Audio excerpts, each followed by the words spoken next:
make a video that's 2 minutes long, and I'm not going to name names. I'm not gonna, we would leave out the names to protect the innocent. Remember how they used to always say on Dragnet?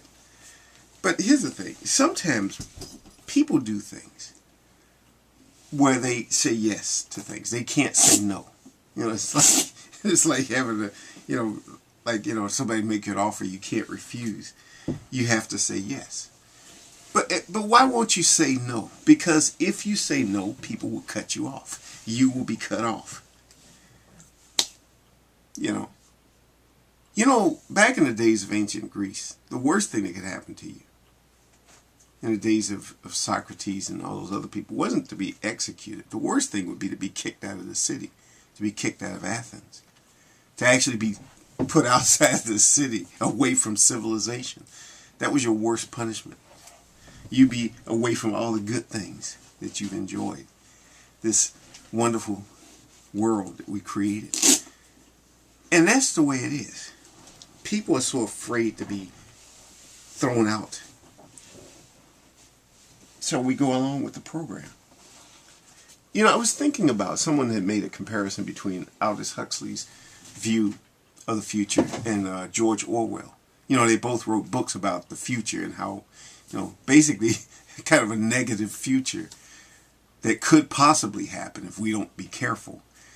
George Orwell with 1984 and Aldous Huxley with Brave New World.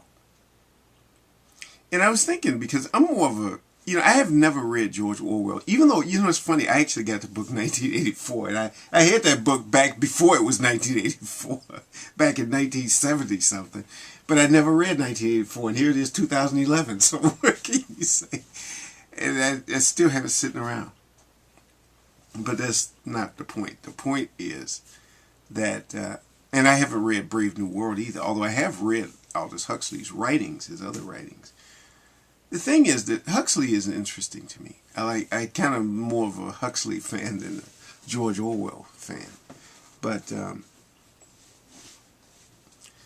it's interesting the way in which they looked at the future. Because I kind of tend to agree more with Huxley, although I have to read both books. But what Huxley's ideal is that you don't need violence and stuff like that to rule over people. The way in which you rule over people is by giving them things. By, having people get to the point where they become so complacent because you do it with entertainment, and you do it with giving them drugs, and you do it with, like that.